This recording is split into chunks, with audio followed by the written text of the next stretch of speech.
Well, a warm welcome. Good afternoon, everyone. This is the first lecture series in the Center for Southeast Asian Studies, and this is the first time that we are using this classroom, and I'm glad to see everyone making yourselves comfortable. This is a banquet style lecture.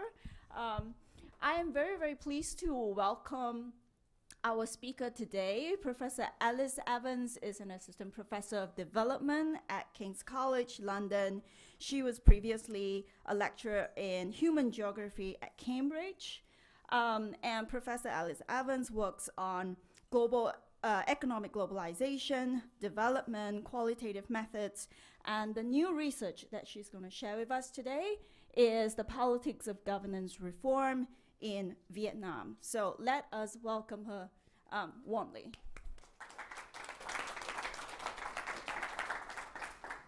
Thank you so much. And it's so wonderful that you managed to make time. I know the first week of term is really, really busy. So I'm really looking forward to sharing these ideas with you and listening to your questions in our discussion at the end. So this talk is about why the Vietnam government has made some progressive pro-worker reforms. So together we're going to be exploring some different hypotheses. Laser pointer, right, about strikes, commerce, trade and aid. And we'll try to understand what are the drivers of this governance reform in Vietnam. And we're specifically going to be focusing on the global garment industry. Now, as many of you know, the global garment industry is a major driver of economic growth and also job creation and reduction of poverty. But across the world, in Bangladesh, Cambodia, Myanmar, many of the people who make our clothes do so in horrendous conditions. Like we remember the fire of Rana Plaza a couple of years ago. People doing dangerous, low status, poorly paid work. And I think to understand that, it's partly a collective action problem. So we know that strikes are a major driver of higher wages. When workers protest, then factories get concerned, so they seek to buy them off and they increase the wages, or the government might increase the wages. But workers are often scared to protest.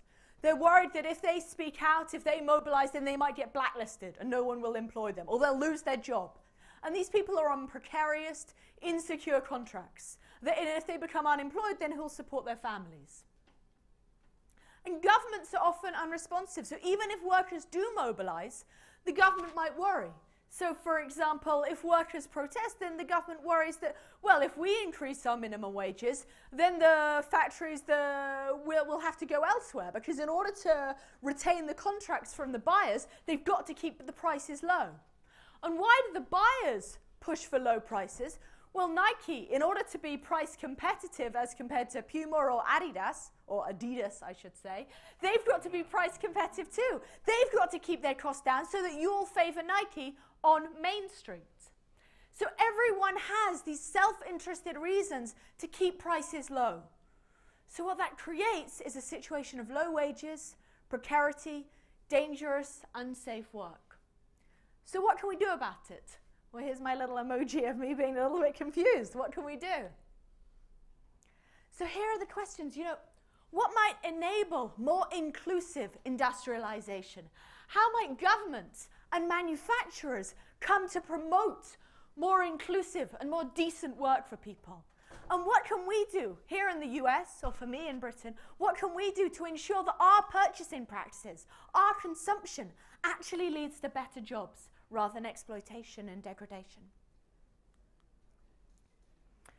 So I think if we look at a lot of research on global production networks, it tends to be really negative, telling us how terrible everything is. But I don't think that's very helpful. I think what we need to do as researchers, as students, is to try and find out what works. What's actually driving some progressive changes? And the politics behind those changes. So let's study that, I think.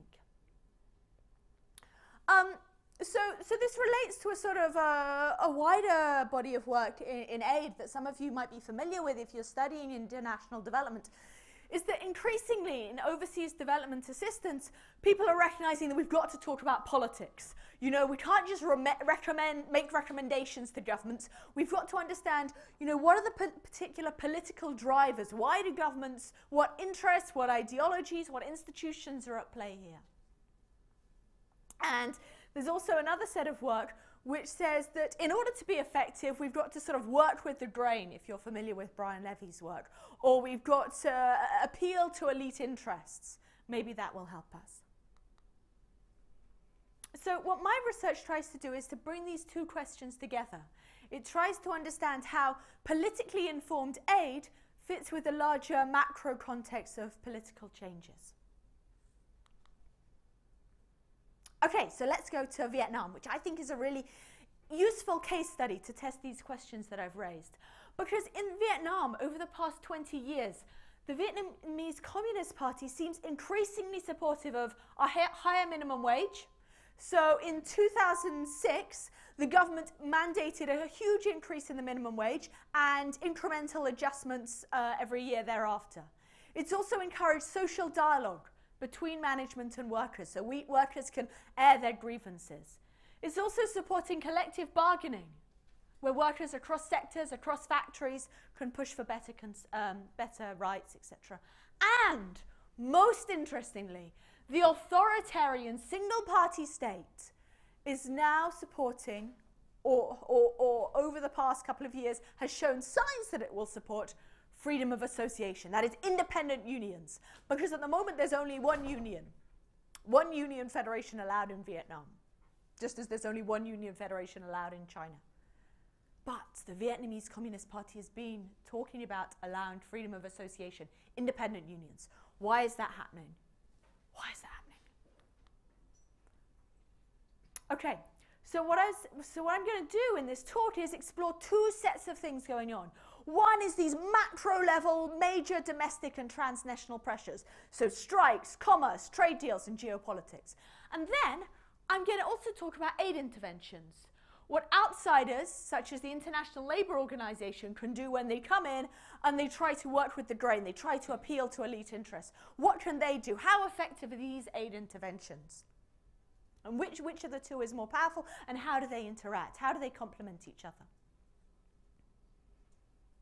Okay, before we do, a little spot of theory. Now, this is something that I am absolutely mad about. Social norms. What I'd like you to do, can you just turn to your neighbor, for example, and tell your neighbor what social norms are? What is a social norm? Have a little chat with your neighbor. Smile sweetly.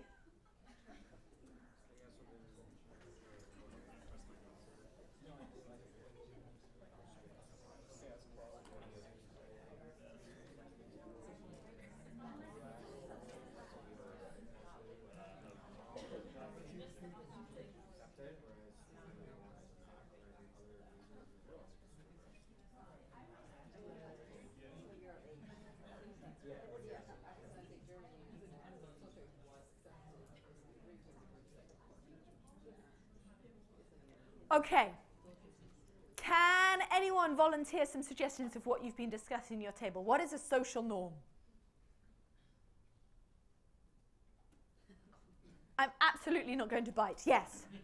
Something that just everyone kind of accepts, like unspoken rules. So we kind of talked about, like, in America, we drive on the right side of the road, so, like, we walk on the right side of the sidewalk. Yeah, absolutely. Stuff that people do, the sort of widespread practices. Okay, follow-up question. How does that influence people's behavior? How do social norms have an effect on us? You just test it again? Okay, turn again, smile sweetly again. How do social norms affect us? Why do we go along with them? Yes?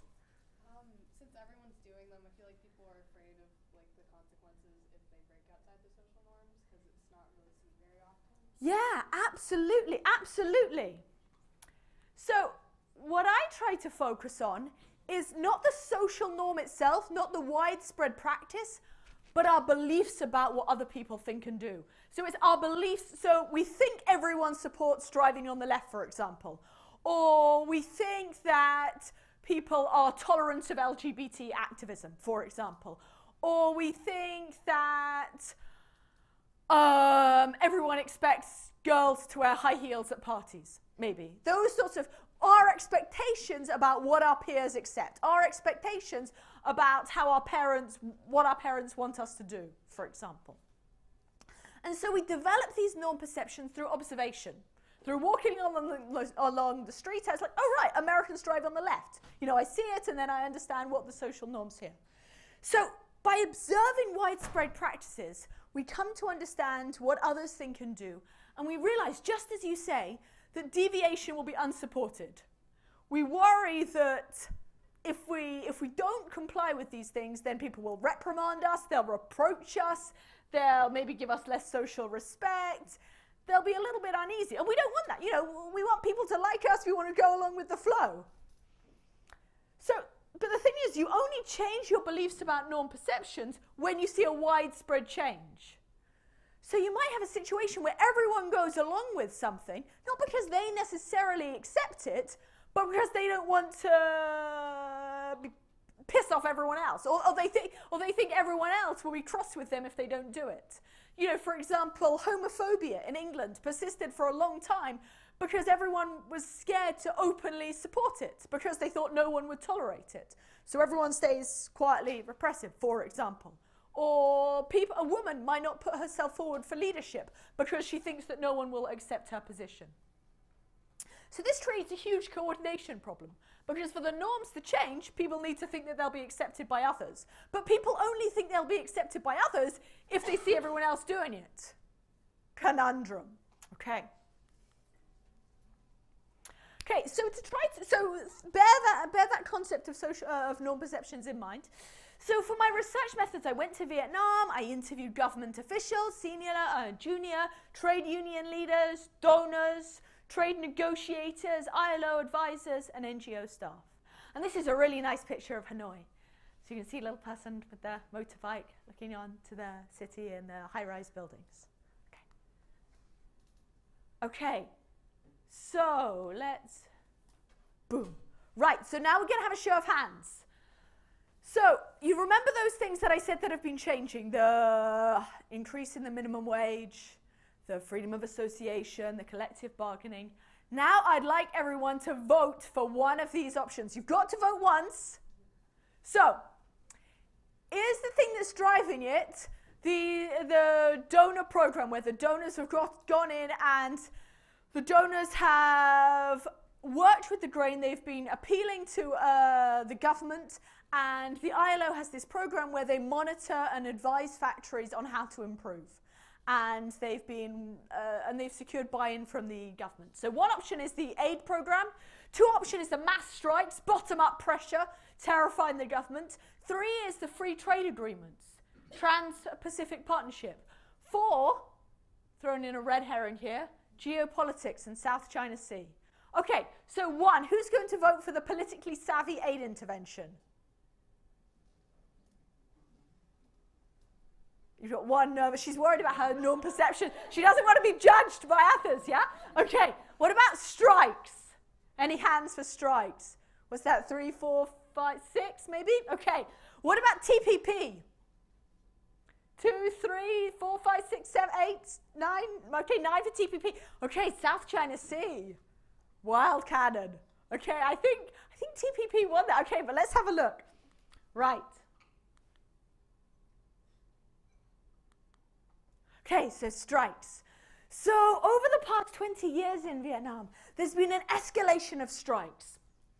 And these are really important because they create anxieties about social unrest. And the Vietnamese Communist Party is increasingly anxious and concerned to placate the urban masses, right? It needs to maintain its grip of power. And when it sees strikes, it gets nervous. It gets nervous because that could signal something bigger, something escalating, something weakening its hold on power.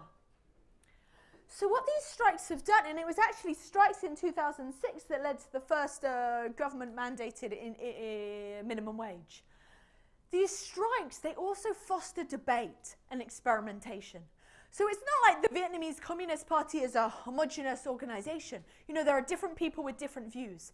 And they start having a debate, you know, maybe we need a bit of reform. Maybe we need to change how we operate. So these strikes create pressure, they create a reason to change, and they foster experimentation. the Vietnamese Communist Party starts saying, okay, let's try some things out. Let's see what could work here.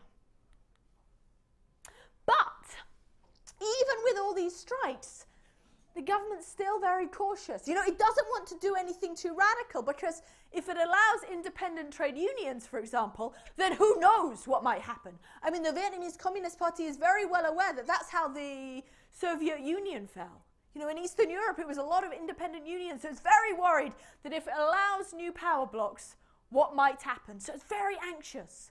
And particularly the VGCL, which is the Vietnamese General Confederation of Labour. That's the official trade union. They don't want any change. They don't want independent unions threatening them. So people are nervous. They're anxious. So the strikes are creating debate, but no radical change. So let's talk about this Better Work Programme. So this is this politically savvy aid intervention. It's now in 8 countries, started off in Cambodia. Basically, it's the International Labour Organization monitoring and advising garment factories. So they try to improve compliance with international and national labour standards, working with the grain. So what they do is they appeal to elite interests. So they say to the government, okay, so you want to get a reputation for being a socially responsible country, and manufacturers want to attract reputation-conscious buyers like Nike or Gap or H&M, etc. So you participate in our program, and it's like you're being monitored, and you can look good to outsiders. You look better. So they frame their program very carefully. They don't go in for radical change. They don't railroad in their best practice policies, but they say, okay, what about having some dialogue with your workers? And yes, you can keep your official trade unions on board. So they do it very, very slowly, very gentle, careful, incremental adaptation. So working with a wide coalition of government workers and VGCL, the trade union, and manufacturers. And really importantly, to increase government ownership, they invite the government to do their own research. So rather than going to the government and showing a slideshow, they say, no, you come in, you do your own research, you see what you think, and then the government can sort of learn by doing. So they enable this sort of sense of familiarity and experimentation, learning by doing. And to some extent, compliance improves. So you see, for example, you see a fall in child labour, you see these worker management councils, but other things stay pretty bad. For example, overtime. 85% of factories involved in this program are still non-compliant on overtime. So there are national regulations about how many hours workers are allowed to work, and these factories are non-compliant, partly because there's very little incentive to comply on that front. So all they do is they monitor and advise them. If they don't comply, there's no penalty. Nothing happens to them. Okay. But it's a little experiment, and it's enabled, what's really important about the Better Work Programme is it's enabled the government to see that social dialogue can happen, that is the discussions between workers and managers, you know, coming together, airing grievances, and the sky doesn't fall down. You know, because many in the Communist Party were concerned. They were like, whoa, if we have this worker management, social dialogue, then maybe there'll be great unrest, then we workers will be expressing all these things. And they said, well, actually, it's okay. The status quo can continue. There's nothing to be panicked about. Okay. But still, we don't see radical reform. So let's go over to TPP. You know, I'll tell you another, in England, all our laser pointers are red. You've got green laser pointers. I like that. I've been talking to Wayne, I've been noting down all these little differences. You green lasers, huh? Okay. Right, so TPP, and you see I like my emojis. Okay, so TPP was a big draw for the government of Vietnam. It promised market access and economic growth with these stronger, broader global ties. You know, since 1989, Vietnam has increasingly been joining the international community, and the TPP was going to be the real pinnacle of that. It also offered military security through being part of a wide international alliance. But the Democrats within Congress were absolutely adamant that if Vietnam wanted to join the TPP, there had to be freedom of association reforms. That was a key part of the deal. People like Elizabeth Warren, they were absolutely adamant that there had to be freedom of association there. That's my emoji for lack of freedom of association, yeah? I hope we're all okay on these choices.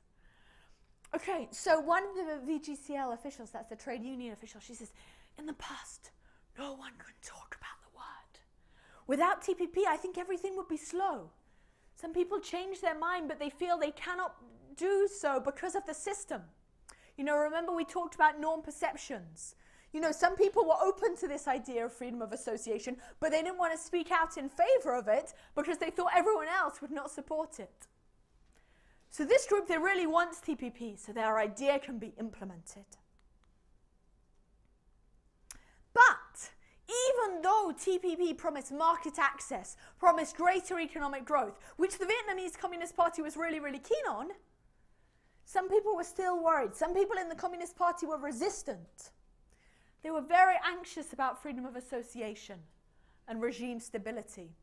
And this goes back to our comment about norm perceptions. You know, the government's worries about how people would react. You know, what will happen if we have freedom of association? You might have all these people challenging the government. So there's a lot of anxiety about what people might think and do.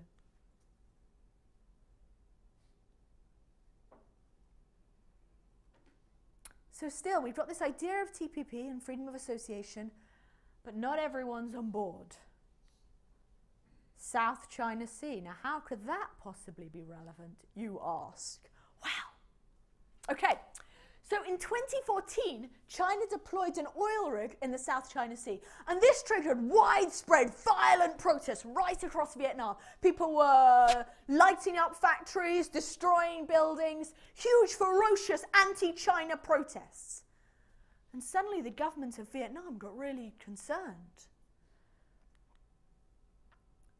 Because no longer could it rely on these sort of fraternal ideas of China as big brother, China that would protect Vietnam. No longer could it believe that. And also it needed to be careful not to be seen as siding up to China, given that its own people perceive China as the aggressor here.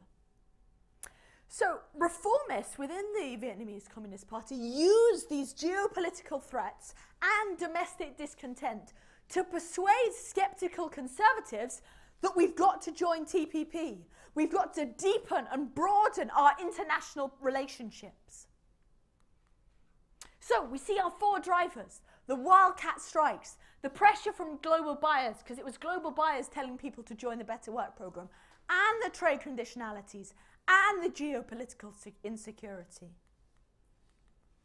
That, all those things together lead for support for wage increases, social dialogue, collective bargaining, and freedom of association. But really importantly, none of these forces are deterministic. So all they do is they stimulate debate. People have these incentives to change, but they don't know how exactly they want to change. So they experiment, you know, experimenting at the margins, just like this Better Work program, trying out new things, small-scale changes, before embarking on large-scale reform. And people can use things like the Better Work program and say, okay, well, listen, this is happening at the small scale, let's roll it out. So then what happened on the 6th of December? The Vietnamese Communist Party says, right, we're going to allow freedom of association. And they have this big article that comes out. And then what happens? Trump gets elected. He pulls out of TPP. And the Vietnamese Communist Party is never wrong about anything. And they're like, ah. Because all along, the Vietnamese Communist Party had been saying, oh, you know, it's not TPP pushing us to do this. We were going to do it always anyway. You know, the Vietnam is very alert to, you know, outsiders, imperialists telling Vietnam what to do, and they don't want that. You know, this was all us. You know, TPP merely speeded us up. Then January this year, they said, oh, we're still going ahead with this freedom of association. That's not happening anymore. Now TPP's out of the window. There's total stagnation. Total stagnation of all these reform efforts. You know, before everyone was talking about it, they were learning about it, they were planning to implement it. But now without TPP, not so much is happening, which I think is a really interesting story. So, you know, in order to understand governance reform in Vietnam, we need to understand so much, you know, both about the local domestic pressures, the bottom-up pressures, the strikes, but also the geopolitics, South China Sea, also what's happening in US Congress, and also US lead buyers pushing people to join Better Work. So that's my little performance for you. Thank you so much for your time.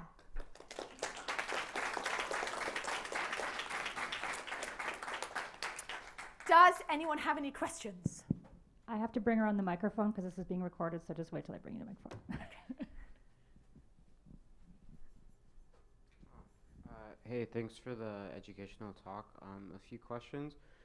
So the first is, like, I believe China and Vietnam have quite a long, interesting history.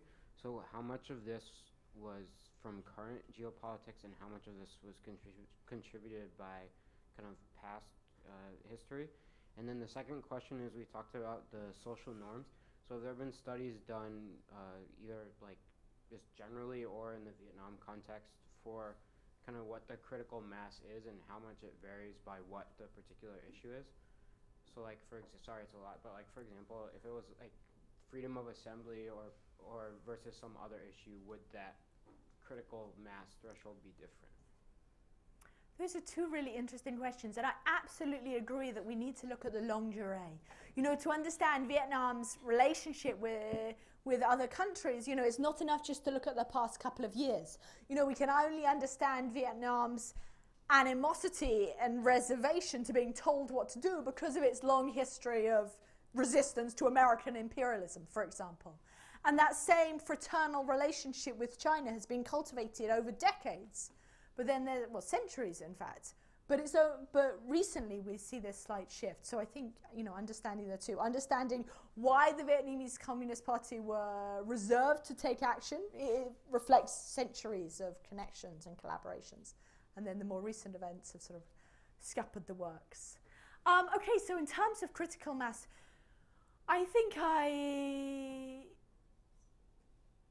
I'm reluctant to put a number or quantify to quantify those sorts of things, you know, and moreover, different individuals, you know, the Vietnamese Communist Party is heterogeneous, so different individuals will interpret the world in different ways, and some people might see, wow, there's rising critical mass for independent associations because they've been reading a particular kind of media and they've been associating with a different kind of people. So we all might have slightly different norm perceptions. You know, I, in my wonderful ivory tower, was totally surprised by Brexit. You know, I didn't think Brexit or Trump, I didn't predict any of those things because I'd been living in such a sheltered, wonderful little bubble. You know, so my norm perceptions about what other people were thinking in Britain were way off, way off. So we all have slightly different norm perceptions, I think. But thank you, those are two really great questions. Thank you. Yes?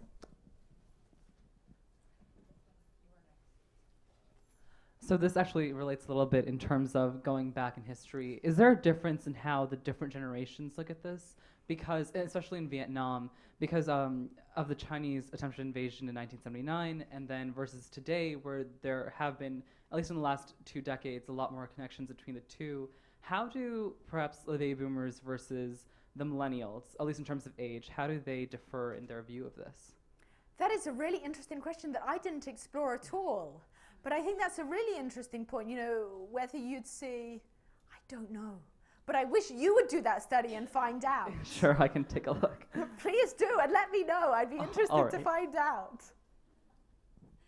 Hi, thank you so much for coming. My question is, given the recent inward turn of the United States and the more outward turn of China in assuming global leadership, if Vietnam in the future decides to sort of put their sort of chips in with China to be protected by them or have some sort of relationship with them, would it be possible for the Vietnamese government to sort of change the current perception of China as sort of an aggressor in their population?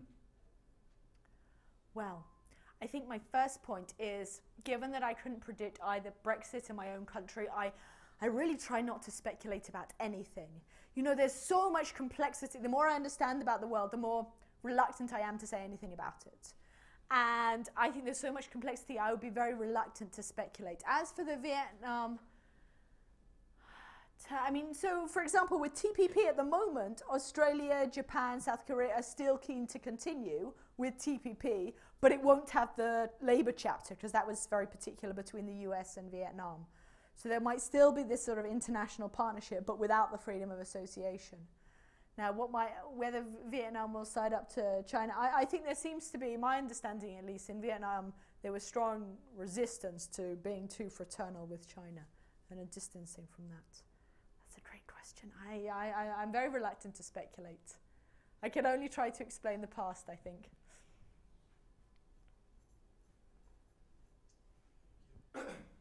So obviously this last presidential election caught us all by surprise. But last fall, was Vietnam gearing for the U.S. to pull out of TPP? And after, and if they were, how were they preparing for this, of the potential of Trump getting elected? Oh, they were totally unsurprised. They were totally surprised by it. The Vietnamese Communist Party thought Hillary was going to win. And so they thought TPP is going ahead.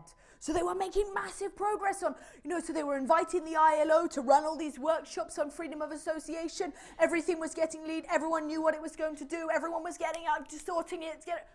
Oh. It's total surprise.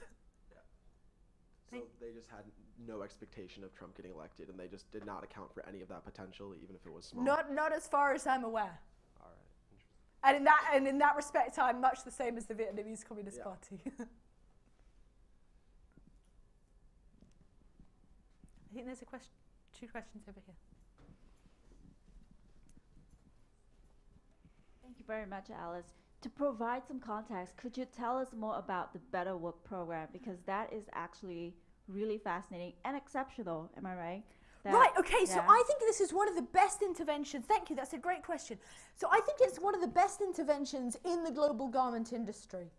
So what you have a lot of companies doing is they'll have their own internal audit. So for example, Nike will have an audit system where it audits its factories to check compliance. But that's all done by Nike's in-house system.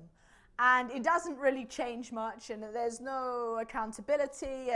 And even if the inspectors come, then they prepare for it, they make it super nice. They're like, make a space for a fire exit, and they're like, get all the stuff under the table so it looks clean. And they even coach the workers, say everything's good here, yes, everything's good here. So a lot of concerns have been made about these private regulation systems. So then Better Work. So then we have to go to, so the private systems are very good. So then go back to Cambodia. At the turn of the century, there was lots of strikes in Cambodia and also in America. In universities across America, people were getting concerned about apparel coming from Cambodian factories. So what happened then is the US and Cambodia created a trade agreement that Cambodia could export more clothes to the US if it improved its working conditions. So there was an incentive to improve its working conditions. And all of that was going to be monitored by the ILO. So the ILO would be going to Cambodian factories, and if the ILO, an impartial third-party observer, noted a change, then Cambodia could have more exports. So that created an incentive to actually improve working conditions. And we saw a measurable improvement across a range of indicators. Now, concerns were still raised about factories being prepared for inspectors and workers being coached. But that went pretty good. But then, unfortunately, that trade deal elapsed with the end of the multi-fiber agreement. And after it just resorted to the Better Work program monitoring factories. But so then the Better Work program is now in Jordan, in Indonesia, Cambodia, Vietnam. They're trying to move on to Bangladesh and also Haiti and... Am I missing any countries, Jordan? Something. So it's about 8 countries. And it's all about so the ILO has an advisor, and they monitor these factories, they check their compliance, and they advise on how they can improve. In some of these countries, they also publicly disclose the results. So the 10 worst factories are sort of named and shamed. And that creates a sort of disincentive to not improve your working conditions. So I think it's a pretty cool...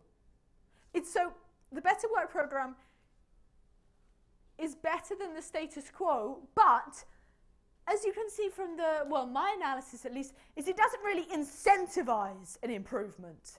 So you might see some marginal improvements, but it's not like TPP, like giving the Vietnamese government a reason to have freedom of association or strikes. And that's another really important point. So these Better Work program has these worker management councils. Now these worker management councils are sometimes responsive to workers, but not always. When are they more responsive? If that factory has experienced a strike. If the factory has experienced a strike, then the managers are like, damn, we've got to listen to what they say so that we can sort things before it escalates into a strike. So the better work program, its effectiveness is conditioned by these bottom-up pressures.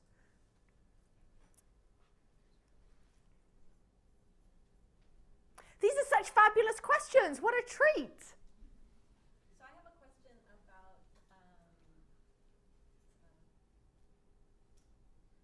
question about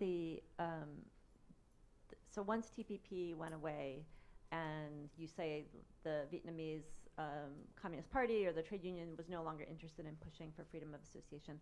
So I'm wondering where the demand for freedom of association came from in the first place, because assuming that you still have these bottom-up strikes and bottom-up pressure, why can't sort of a domestic coalition come forward and push? And I'm assuming that that's because workers themselves were not the ones pushing for freedom of association. In strikes, they were probably pushing for things like getting wages paid or other more basic issues.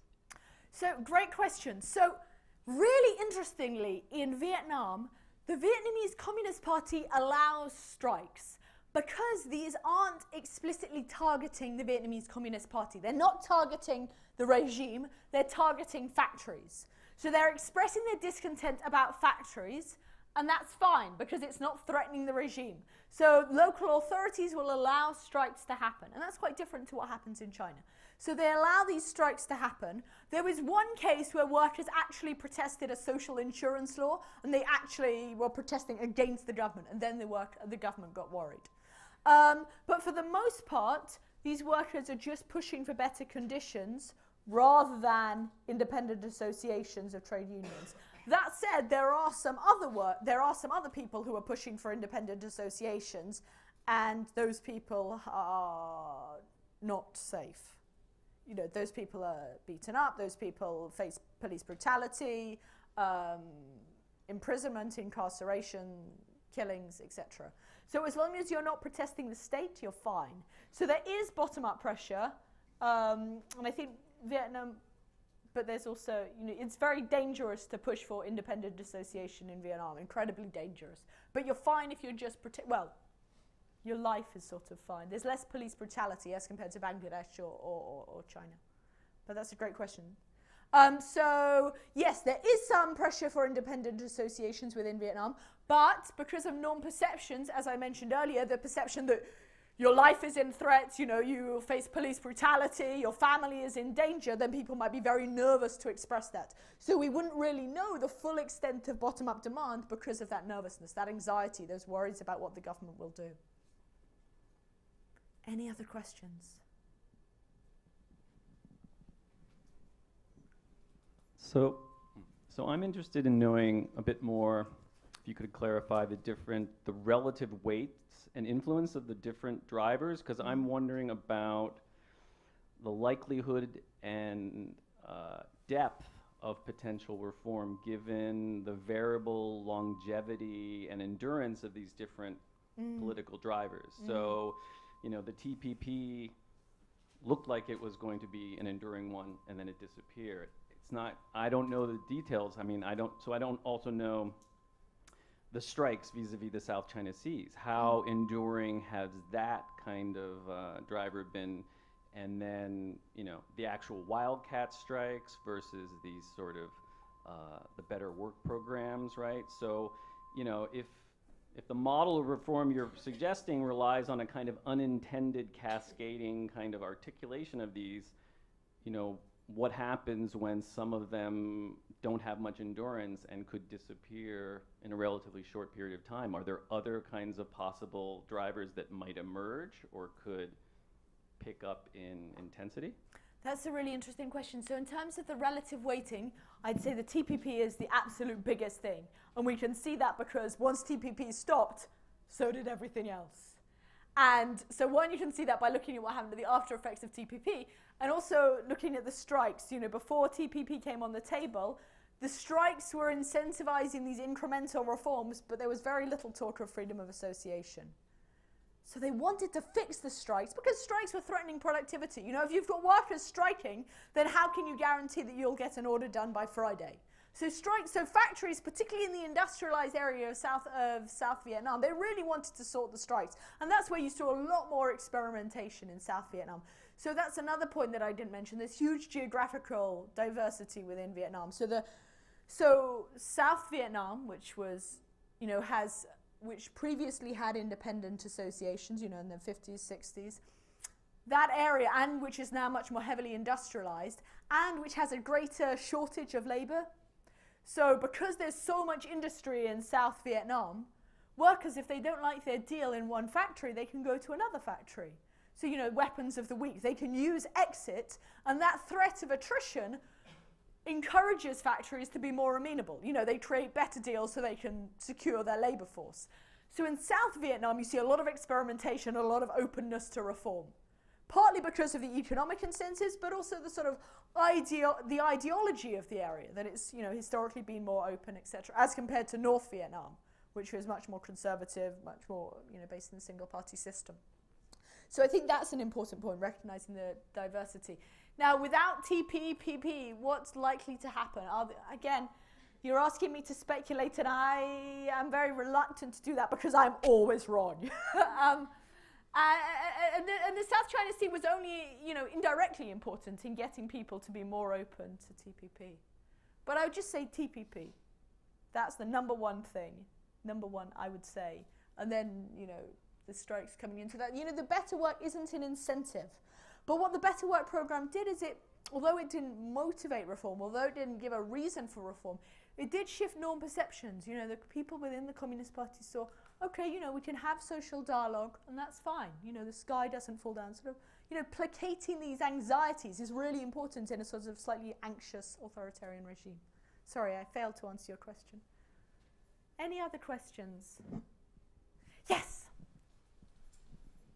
You're also smiley. We don't have people smiling in England. Oh. Thank you for your talk. So my question goes in regards to sort of Vietnam, or after TPP, the Vietnam government or the Vietnam community communication, if there were with the surrounding other regions, with Thailand, with Cambodia. I was wondering if you could have a little to say about that, whether after this fell through, if there was anything or is anything being done with surrounding countries around Vietnam. That's a really great point, and I totally failed to talk about regional dynamics. Vietnam is very much influenced by what other countries are doing. And it's always there are always so many learning trips. Like, especially, let's go to Singapore, because that's another single-party state. So what are they doing to sort these things? Or let's go to Indonesia and Cambodia and find out they've got multiple unions that are totally fractured. So even if you allow independent associations, that can weaken the power of workers. So the VGCL, that is the official union, was very nervous about having a situation like Indonesia or Cambodia because, when you have loads of unions, you totally fracture and fragment the collective power of labor. So that might not actually help workers. So when we see this animosity to freedom of association, we don't necessarily just interpret it as trying to maintain a hold on power, but also worried about what's best for the workers, an ideological pro-worker commitment. But absolutely, there are regional dynamics are really important in three respects maybe. One, Vietnam wanting to maintain high growth rates because that's what other countries are doing. Vietnam at the moment it's not got 7 or 6% growth, and that's like a travesty. Because it's surrounded by other countries that also experience really high growth rates. So it interprets those sorts of levels of growth as the marker of success. The Vietnamese Communist Party hangs its hat on having these high growth rates. We're doing well, we're pioneering in the region. It's comparing itself to your peers. And then the second point, learning about what's possible, again, through regional peers. So absolutely the region is so important there. And then after TPP, the Vietnamese party has primarily been, linking with others involved with TPP, which is 11 countries that I will fail to list. But yeah, absolutely. Thank you so much for reminding me about regional dynamics. We should have written the talk together, gang. Any more questions?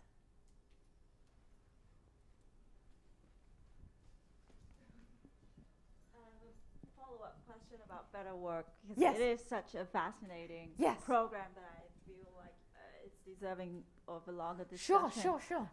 So I'm wondering, for the Better Work program, how deep are the interventions? Do you have advisors who are just consulting, you know, talking to government officials, or is this an intervention where they actually go into the factory? Oh, yeah, I'm so sorry. Yeah, absolutely, in the factory. So, for example, you'll have a factory advisor, and they will go to the visit the factories regularly. And they will talk to them, they'll observe the social dialogue with management, and then you'll have a separate Better Work person who monitors the compliance. So the person telling them off and saying, oh, you've not done this very well, isn't the same person who provides a supportive role. So which I think is quite a nice idea. Yeah, so they absolutely go to the factories, they spend a long time, you know, developing trust and rapport with the factories.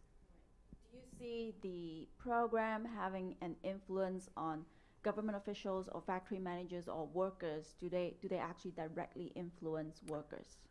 So this varies according to the local political economy. So for example, as I was saying, in South Vietnam, you know, many of these factories are really keen to listen to the workers, to improve their working conditions, to have this dialogue so that they don't get strikes, because strikes are bad for productivity. In a context of northern Vietnam, where you have fewer strikes, where there's less labor turnover, less attrition, then there's less pressure for reform. In terms of influence on the government, so the Better Work program invites the government to invites the Ministry of Labour to undertake its research, and the government concedes that, well, yeah, it's okay. So I spoke to people who were involved in, you know, senior officials in government, and they went about to work, and they were like, yeah, it's a nice program. We see that we can do these things. But it's not, I think we need to be careful about overstating its influence. And I'm conscious that this is being recorded, but ILO perhaps are keen to present a very positive image of this program. And there is a danger that in presenting a positive image of this program, it might legitimize the status quo. So some academics are very critical, saying it's just legitimizing low working conditions. You know, they have all these glossy brochures, but without the incentive, it's not incentivizing reform. You still have really unsafe practices. So some people are very, very critical of this. So the criticism is that the Better Work program doesn't go far enough. Is that a criticism? Yes, so for example, the Better Work program doesn't address anything like wages. So it just requires compliance with national labour laws. And, well, it monitors compliance, and the worker management councils they only discuss compliance. So there's nothing in there about wages, and there's nothing in there without independent associations. And these worker management councils are just individual workers engaging with individual managers. And the individual workers might be very, very nervous to speak out because they're worried about their jobs. You know, and these worker management councils are so much more effective if these workers know that they'll be protected by organised labour, if they know that they'll be protected by a strong collective body, and without. So it really depends on the local political economy of the factory. So, am I right to understand it's sort of like a double-edged sword? You could say that ILO is being accommodating to local conditions, or you could say you are just supporting the status quo. Yes, so for example, the project works as far as it has because it goes with the grain. It appeals to elite interests. It appeals to the Vietnamese Communist Party. It appeals to manufacturers because it enables them to get buyers. And so this is a really interesting, so it's a politically savvy aid intervention because it's got this broad-based elite support. But the danger is that it doesn't really change local power dynamics. It doesn't increase the collective power of labour. And we know from Vietnam and across Asia that it's organised strikes that have led to improvements in the minimum wage. So there is a danger about legitimising with glossy brochures the status quo. So we still have things about low pay, danger, and for example, in Cambodia, there are mass faintings in many of these Better Work programs, for example. I think there was a question over here. Thank you. Thanks for your talk. I was wondering if you could speak a little bit more about maybe gender as a factor here too, either in like the rhetoric that workers are using to talk about these strikes and the TPP and then the failings of that and the kind of stagnation, or maybe even different ways of approaching either systematically or wow, Gan, you are just so amazing. Okay, yes, I'm super excited to talk about gender. That is so important. Okay. You're such great students. Okay, so gender is so important because 90% of these workers are women. But the trade union leaders, the factory bosses, the parliament, the people in the Vietnamese Communist Party, these are mostly men. And I think the gender dynamics make a huge influence on one collective organization. So maybe two, because people's norm perceptions, going back to our discussion of social norms, this expectation that women should be acquiescent, the expectation that women should be subservient and not speak out. There's a concern in many Asian factories in Bangladesh, Cambodia, that in being deferential, because that's what they're expected to do, these women might not speak out and express their concerns. And because men are expected to be assertive and strong and public leaders, they're the ones speaking out. But they might not know what the women actually want, because the women aren't speaking out and expressing their concerns. And even if women express their concerns, maybe about sexual harassment or about maternity leave or about the conditions of the food, the trade union leaders might not listen to them because women don't really understand. Actually, they should be concerned about this. So I think that's a major issue across the Asian garment industry, that you have these patriarchal gender relations, and that can curb the collective power of labor. Because if women don't feel that they're being listened to when they speak out, when they tell their trade union leaders what their concerns are, if women don't feel listened to, then they'll disengage. And if women are your 90% of your workforce, and they're disengaging from your unions, you're massively weakening the unions. So I think, to build stronger unions across Asia, absolutely addressing gender dynamics would be really, really important. But I think Vietnam's quite an interesting case in that respect, because going back, talking about history, which is so important, which going back to your point, is, in the Vietnamese War, women were involved in fighting, they were involved in logistics, they had a really strong presence. And that influences contemporary norm perceptions of Vietnamese women.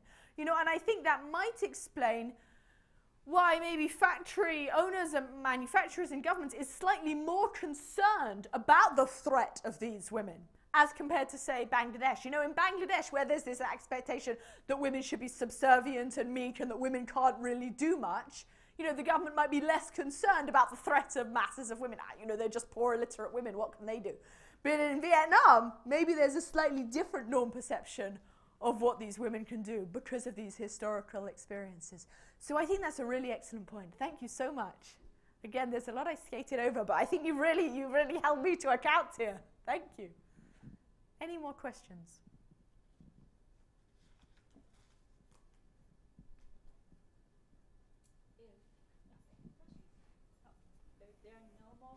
Thank you so much for bringing so much energy and passion to this talk and really bring this classroom to life. Thank you very much, Alice.